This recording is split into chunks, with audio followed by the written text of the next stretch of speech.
The Hunter from TBC to Wrath of the Lich King goes through an extensive amount of changes to the point where I was going to break this down into 2 or 3 videos, but I thought why not just have one big long video of Hunter goodness. Survival and Marksman are incredibly competitive PvE specs. Beast Mastery is still your go-to spec to run around doing grinding or soloing elites or anything like that, but definitely falls behind when it comes to PvE DPS. Survival in Tier 7 is extremely strong out of the gate with lots of new mechanics, lots of new abilities, and goodbye clipping. You'll know what I mean by that soon. Whilst Marksman is strong early on, it becomes a lot better once you get access to armor pen gear. Lots of small quality of life changes in Wrath of the Lich King just make the Hunter experience a much better one. If you don't know how the Hunter pets work in Wrath of the Lich King, I heavily recommend you watch this video, which I'll put a link up the top and one in the description, because we don't talk about Hunter's pets in this video. It's had a whole video dedicated just to our furry little friends. So guys, due to the length of this video, because we are going to be covering Beast Mastery, Survival and Marksman all in the same video, looking at all of the new talents and how existing talents have changed,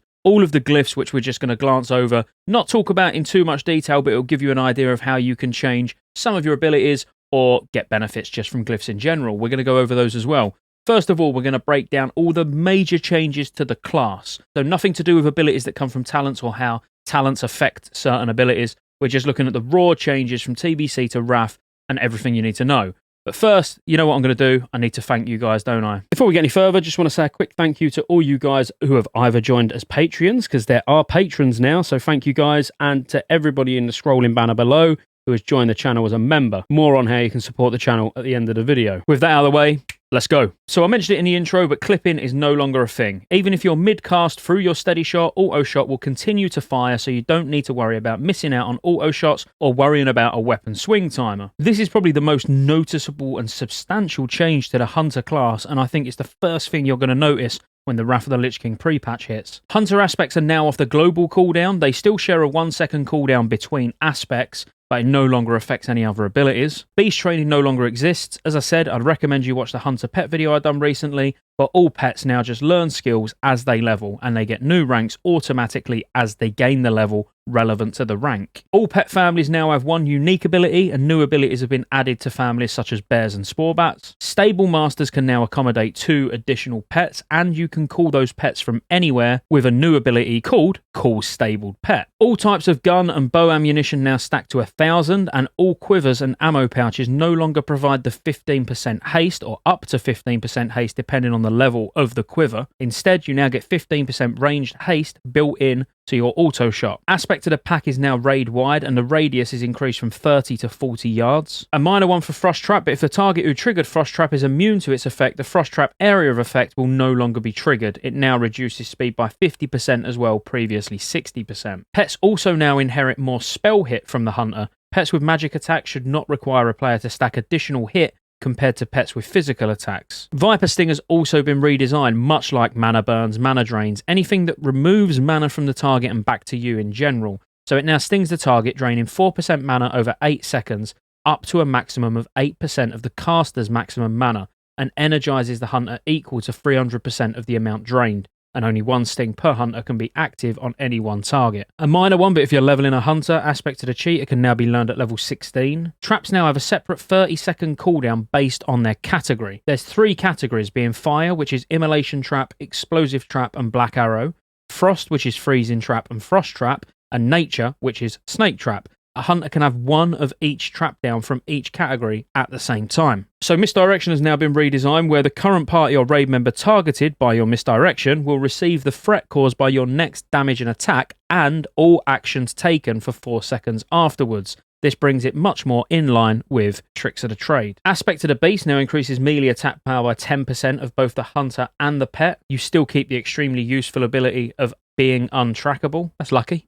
Aspect of the Monkey now gives 18% dodge, but remember, you now have your new aspect, which will lead us nicely onto your new ability, being Aspect of the Dragonhawk, where the Hunter takes on the aspect of the Dragonhawk, increasing ranged attack power by 300 and the chance to dodge by 18%. You can further increase the dodge by 6% with a BM talent still. Aspect of the Wild for the nature resistance is now raid-wide instead of party-wide. Arcane Shot no longer dispels a magic effect. Instead, your Trank Shot now dispels a magic effect and an Enrage effect, making this a lot more controllable. Kill Command has been completely reworked, and it's now on a 1-minute cooldown, and it gives the command to kill, increasing your pet's damage done from special attacks by 60% for 30 seconds. Each special attack done by the pet reduces the damage bonus by 20% until there's nothing left. Hunter's Mark now just gives a flat amount of attack power, being 500 at level 80 with no talents. Scorpid Stinger's dropped down 2%, no big deal, but thought it was worth mentioning. It just brings it in line with other similar effects. I should have mentioned when we were talking about aspects that Aspect of the Viper has been reworked as well. The Hunter takes on the Aspect of the Viper, causing ranged and melee attacks to regenerate mana, but reducing your total damage by 50%. In addition, you gain 4% max mana every 3 seconds. Mana gained is based on the speed of your ranged weapon, requires a ranged weapon. Only one aspect can be active at a time, and as you can see, you get your mana back incredibly quick. You'll be pleased to know Volley no longer has a cooldown, which just gives you great AoE potential. Disengage is finally in the state that it should be. You now get that jump back effect, and it's something that I'm sure all hunters are looking forward to using. Just try not to disengage off things that are too high. Deterrence is no longer a talent. Instead, all hunter specs get it, and it's a class ability. It's now on a 1.5 minute cooldown, and when activated, it increases your parry by 100%, reduces the chance ranged attacks will hit you by 100%, and your chance to deflect spells by 100%. All of that for 5 seconds in total. A minor one, but Mongoose Bite no longer requires a dodge to be able to activate, and even more minor than that, Wing Clip is now just a 1 rank spell and does no damage. On to the new abilities. We've already spoken about Aspect of the Dragonhawk. I've also briefly mentioned Call Stabled Pet, which allows you to access your stabled pets and swap them around at will on a 5 minute cooldown. Freezing Arrow on a 30-second cooldown with a 40-yard range fires a freezing arrow that places a freezing trap at the target's location, freezing the first enemy that approaches, preventing all actions for up to 20 seconds. Any damage caused will break the ice. Traps exist for 30 seconds. Only one trap can be active at a time. And it looks a little bit like this. Master's Call is another new one, which on a 1 minute cooldown, your pet attempts to remove all route and movement impairing effects from itself and its target, and causes your pet and its target to be immune to all such effects for 4 seconds. You can see this being particularly strong in PvP. And then a Hunter with an Execute ability, did I hear you say? Yes, you did. Kill Shot. On a 9-second cooldown, you attempt to finish the wounded target off, firing a long-ranged attack dealing 200% weapon damage plus 2.1k, near enough. Kill Shot can only be used on enemies that have 20% or less health. So you can see all of the changes, just the basic changes, from not worrying about clipping anymore with your auto shot to getting an execute. You know, massive, massive changes, absolutely immense. And trust me, the talents are just as exciting. So let's dive into all of those, we'll start with BM. So starting off with BM, Pathfinding now gives an additional 10% mounted speed in addition to the extra 8% speed from both aspects of the pack and aspect of the cheetah. Bestial Swiftness in TBC is now baked into the Hunter pet talent tree, so in its place we've got a new talent called Aspect Mastery. What Aspect Mastery does is when using Aspect of the Viper it reduces the damage penalty by 10%. If you're using Aspect of the Monkey it reduces the damage done to you while active by 5%. If you're using Aspect of the Hawk it increases the attack power bonus by 30%. Or if you're using Aspect of the Dragonhawk it combines both aspects, being the monkey and the hawk. Unleashed Fury sees a 5% pet damage nerf, down from 20% in TBC to 15% in Wrath. Spirit Bond now increases the healing taken by you and your pet by 10% for 2 points. Animal Handler has been completely reworked because you get 10% mount speed from Pathfinding now. This now increases your pet's attack power by 10% and increases the duration of Master's Call by 6 seconds. Bestial Wrath only lasts 10 seconds now instead of the 18 seconds that you ordinarily get in TBC, but you can reduce this cooldown further with a glyph, which we'll talk about in the glyph section, and a talent which we'll get onto soon. Due to the complete rework of Kill Command, Cat-like Reflexes now gives you a further 30-second cooldown reduction on Kill Command with 3 points, as well as the 3% dodge for you and 9% for your pet. Ferocious Inspiration still does the 3% damage bonus for your party, but now like most buffs, this applies to the raid as well. On top of this, you also get 9% extra damage from Arcane Shot and Steady Shot. And coming off of this, you have Invigoration, another new talent, which when your pet scores a critical hit with a special ability, you have a 100% chance with the 2 points put into this to instantly regenerate 1% mana. The Beast Within now gives you a flat 10% damage increase and a further 10% during Bestial Wrath. All new talents for you Beastmasters now. You've got Longevity, which reduces the cooldown of Bestial Wrath, Intimidation, and your pet special abilities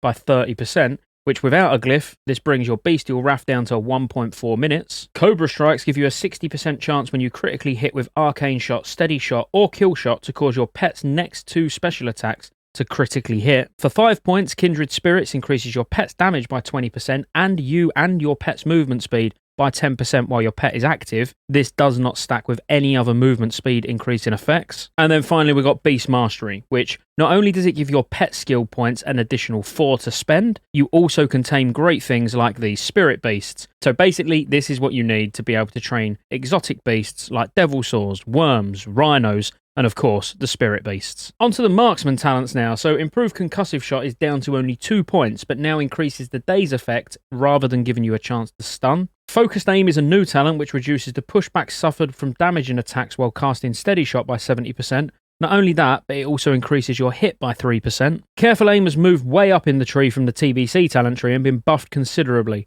In TBC, it gave you 45% of your total intellect as attack power. It now gives you 100% of your intellect as attack power. Improved Hunter's Mark now buffs the total attack power by 30% and makes it free to cast because it reduces the ability cost by 100% with 3 points. Improved Arcane Shot now increases the damage rather than reducing the cooldown. Efficiency, which reduces the mana cost of your stings, has moved a bit further down in the tree and now reduces the cost by 15%, up from 10% in TBC. Readiness has moved from the survival tree over to the marksman tree and is on a 3-minute cooldown, and it immediately finishes the cooldown of all hunter abilities except for Bestial Wrath. Barrage now also increases the damage of your aim shot by 12% on top of the ordinary effects of multi-shot and volley. Concussive Barrage has been reworked from where in TBC it gives you a small chance of your auto shots to daze the target, to now your Chimera shot and multi-shot having a 100% chance to daze the target for 4 seconds. Combat experience now gives you a flat 4% agility and intellect, up from the 2% agility and 6% intellect it gives in TBC. Piercing shots is a new talent, and your assassination rogues will love you for this. If your group is lacking another bleed, that is, because, well, go and watch the rogue video. I'll put a link up there, and definitely in the description. I might put one up there, probably not. But your critical, aimed, steady, and chimera shots cause the target to bleed for 30% of the damage dealt over 8 seconds. True Shot Aura is a flat 10% attack power to the entire raid as a buff instead of the fixed value in TBC and party only. But remember, there's certain buffs that this won't stack with, mainly things like Unleash Rage from an Enhancement Shaman. Improved Barrage now also gives you that 12% crit chance with aim shot instead of just being multi-shot like it is in TBC. Master Marksman has been completely reworked from the 10% attack power it gives to you in TBC to now giving you 5% crit and reducing the mana cost of your steady shot, aim shot, and chimera shot. Silencing Shot now works on non-players as an interrupt also, and I quote, non-player victim spellcasting is also interrupted for 3 seconds. All new talents now for the Marksman Hunter. Wild Quiver gives you a 12% chance to shoot an additional shot when doing damage with your auto shot, dealing 80% weapon nature damage, and Wild Quiver consumes no ammo. And a lovely one here is Improved Steady Shot, which gives your steady shot hits a 15% chance to increase the damage done by your next aim shot, arcane shot, or chimera shot by 15%, and reduces the mana cost of your aim shot, arcane shot, or chimera shot by 20%. Marked for Death increases your damage done by your shots and the damage done by your pet's special abilities by 5% on marked targets, and also increases the critical strike damage bonus of your aim shot, arcane shot, steady shot, kill shot, and chimera shot by 10%. And finally, the big one you want to see, chimera shot, where on a 10-second cooldown, you do 125% weapon damage, refreshing the current sting on your target and triggering an extra effect. That effect would be, if you was using Serpent Sting, instantly dealing 40% of the damage done by your Serpent Sting. If you was using Viper Sting, it instantly restores mana to you equal to 60% of the total amount drained by your Viper Sting. Or if you was using Scorpion Sting, it attempts to disarm the target for 10 seconds. This effect cannot occur more than once per minute. Now, the once per minute clause is only on the Scorpion Sting disarm. Moving over to Survival, where it's had the most extensive changes, Improved Tracking now does away with all the slaying talents in TBC, where they would increase your damage by 1% on certain types of mobs. Basically now, though, when you're tracking anything in the game, you're doing 5% more damage to them. Entrapment now is a guaranteed effect rather than a 25% chance that it is in TBC. Trap Mastery has been moved up in the tree and reworked, where now your Frost Trap and Freezing Trap have their durations increased by 30%. Your Immolation Trap, Explosive Trap, and Black Arrow have their periodic damage done increased by 30%, and your Snake Trap has an increase in the number of snakes spawned by it by 6. Sure-Footed has moved up in the talents, but it has lost its 3% hit, but instead now it reduces the duration of movement impairing effects by 30%, up from 15% in TBC. Survival Instincts has also been moved up and now gives you 4% crit with Arcane Shot, Steady Shot, and Explosive Shot instead of the flat 4% damage you got in TBC. You do still get the damage reduction though. Scattershot is now a survival talent instead of a marksman talent. Not much to say there. As mentioned, deterrence is a hunter class skill now rather than a talent, so in its place you've now got deflection, which is not new, but it has moved and it's been reduced in the amount of talents required. You can now spend 3 points in it to get 3% extra parry, and it also reduces the duration of disarm effects on you by 50%. This is with 3 points. Improved Feigned Death has been renamed to Survival Tactics because it not only reduces the chance that Feigned Death will resist by 4%, but it also reduces the cooldown of your disengage by 4 seconds. TNT is a new talent which increases the damage done by your explosive shot, explosive trap, black arrow, and immolation trap by 6%. Lock and load is an absolute beauty. It gives you a 100% chance when you trap a target with freezing trap, freezing arrow, or frost trap, and a 6% chance when you deal periodic damage with your immolation trap, explosive trap, or black arrow to cause your next 2 arcane shots or explosive shot spells to trigger no cooldown, cost no mana, and consume no ammo. As a survival hunter, this proccing is just, it feels like the greatest thing in the world. It's sad, but it's true. Hunter vs. Wild is an addition that makes the 10% stamina talent from Survivalist actually seem relevant, because it increases yours and your pet's attack power and ranged attack power by an amount equal to 30% of your total stamina. Exposed Weakness is no longer a raid debuff, instead it just grants you 25% of your agility as attack power for 7 seconds following a critical strike. I'm quite sad to see that change as a feral DPS, to be fair. You always take a survival hunter in TBC for that, you know. Yeah, shame. Wyvern Sting's now only on a 1 minute cooldown, down from 2. And leading off of it, you get Noxious Stings, where if your Wyvern Sting is dispelled, the Dispeller is also afflicted by Wyvern Sting, lasting 50% of the duration remaining, and increases all damage done by you on targets afflicted by your Serpent Sting by 3%. So some real nice, just normal, sustained PvE DPS there, and amazing PvP utility. Master Tactician is now a 10% chance to proc with 5 points, up from 6% in TBC. Another new one is Point of No Escape, which increases the critical strike chance of all your attacks on targets affected by your Frost Trap, Freezing Trap, and Freezing Arrow by 6%. Sniper Training increases the critical strike chance of your kill shot by 15%, and while standing still for 6 seconds, you gain Sniper Training, increasing your damage done by Steady Shot, Aim Shot, Black Arrow, and Explosive Shot by 6% for 15 seconds. And you can definitely see where the Warlords of Draenor Marksman Hunter playstyle came from. It actually originated in Wrath of the Lich King. Hunting Party gives you 3% agility, and this is where you provide your party or raid with replenishment. So when your Arcane Shot, Explosive Shot, or Steady Shot crit, you grant up to 10 raid members or party members 1% of their total mana per 5 seconds for 15 seconds. They will thank you later. Before we get on to the final big one, we've got Black Arrow, which fires a black arrow at the target, increasing all damage done by you to the target by 6% and dealing X amount of shadow damage over 15 seconds. Black Arrow shares a cooldown with trap spells. And then finally, Explosive Shot. You fire an explosive charge into the enemy target, dealing 732 to 765 damage.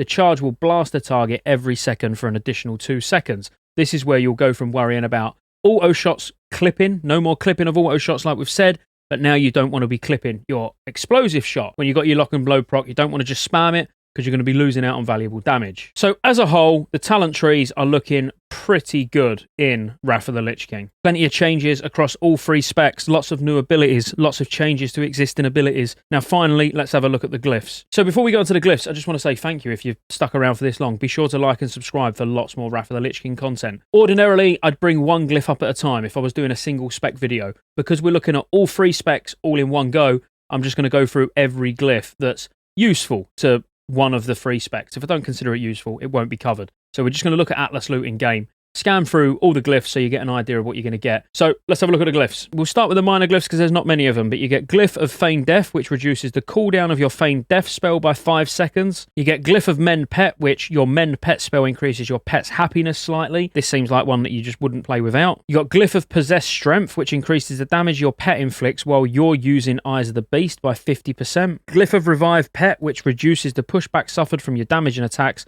while casting Revive Pet by 100%. Again, pretty much a must-have. If your pet dies mid-fight, this will be great to be using, especially on fights where there's constant AoE going around. Glyph of Scare Beast, which reduces pushback suffered from your damage and attacks while casting Scare Beast by 75%. And Glyph of the Pack, which increases the range of your Aspect of the Pack ability by 15 yards. Which, to be fair, is quite an insane range increase. So pretty good, that. Now, there's a lot of major glyphs, so we'll just fly through them super quick, but you can make some notes and go, oh, these might be the glyphs that I want to get hold of quickly. So Glyph of Aim Shot reduces the cooldown of your aim shot ability by 2 seconds. Could be particularly useful as Marksman. Glyph of Arcane Shot. Your Arcane Shot refunds 20% of its mana cost if the target has one of your stings active on it. Glyph of the Beast increases the attack power bonus of your Aspect to the Beast for you and your pet by an additional 2%. Probably not going to use Aspect to the Beast very often, but, you know. Glyph of Mending increases the healing done by your men pet by 40%, which is very nice when you're out soloing. Aspect to the Viper increases the amount of mana gained from attacks while Aspect to the Viper is active. Glyph of Bestial Wrath decreases the cooldown of Bestial Wrath by 20 seconds. I'd say if you're BM, you're going to 100% use this glyph. Glyph of Chimera Shot reduces the cooldown of your Chimera Shot by 1 second. Glyph of Deterrence decreases the cooldown of Deterrence by 10 seconds. Glyph of Disengage decreases the cooldown of Disengage by 5 seconds. There's a lot of just like reducing cooldowns. I've got to be honest, looking at the Hunter glyphs in as much detail as this rather than just the normal 3 that I use all the time, they're quite boring. Glyph of Explosive Shot increases the critical strike chance of Explosive Shot by 4%, a must-have for survival. Glyph of Explosive Trap. The periodic damage from your Explosive Trap can now be critical strikes. Glyph of Freezing Trap. When your Freezing Trap breaks, the victim's movement speed is reduced by 30% for 4 seconds. Glyph of Frost Trap just increases the radius of the effect from your Frost Trap by 2 yards. A very nice one being Glyph of Hunter's Mark, because it just increases the attack power bonus of your Hunter's Mark by 20%. Glyph of Immolation Trap decreases the duration of the effect from your Immolation Trap by 6 seconds, but the damage while active is increased by 100%. Glyph of the Hawk increases the haste bonus of the improved aspect of the Hawk effect by an additional 6%. Glyph of Kill Shot reduces the cooldown of your Kill Shot by 6 seconds. Glyph of Multi-Shot decreases the cooldown of your Multi-Shot by 1 second. So much just reduces the cooldown of this, reduces the cooldown of that. Glyph of Rapid Fire. No, I thought it was going to reduce the cooldown. Glyph of Rapid Fire increases the haste from Rapid Fire by an additional 8%. Glyph of Raptor Strike reduces the damage taken by 20% for 3 seconds after using Raptor Strike. It's a very nice, unique glyph. Glyph of Scatter Shot increases the range of Scatter Shot by 3 yards. Glyph of Serpent Sting increases the duration of your Serpent Sting by 6 seconds. Glyph of Snake Trap. Snakes from your Snake Trap take 90% reduced damage from AoE spells. Glyph of Steady Shot increases the damage dealt by Steady Shot by 10% when your target is afflicted with Serpent Sting. Glyph of True Shot Aura. While your True Shot Aura is active, you have a 10% increased critical strike chance of your aim shot. Glyph of Volley decreases the mana cost of your volley by 20%. So if it's a particularly heavy AoE fight where you're spamming it a lot, that could be useful. And finally, Glyph of Wyvern Sting, which decreases the cooldown of your Wyvern Sting by 6 seconds. So I appreciate that was just a quick fly-through of the glyphs, but there's so many. We'll talk about which ones are best for what situation in the Hunter guides. So if you are a Hunter and you've watched all the way to the end, there will be Survival, Marksman, BM, all PvE and PvP guides come in over the next, I'd say, 6 months, realistically. And for the ones that I don't feel that I'm qualified to be talking about in great detail, I know some great private server players that have no-lifed these, Wrath Hunters for the last 10 years who will definitely come on and have their say. So, again, if you stayed all the way to the end, thank you so much. Make sure you like and subscribe. Roll the outro. There's lots of ways you can support the channel to keep me here putting out World of Warcraft content and covering all future MMOs. Consider joining the channel as a member. You get access to emotes. Everyone will know you're a member when you comment on future videos because you get a nice icon next to your name. And you get access to members-only videos, which I'll be putting a lot of on the channel throughout the year. Additionally, there's a Patreon link in the description as well. Thank you for watching all the way to the end, and I'll see you on the next one.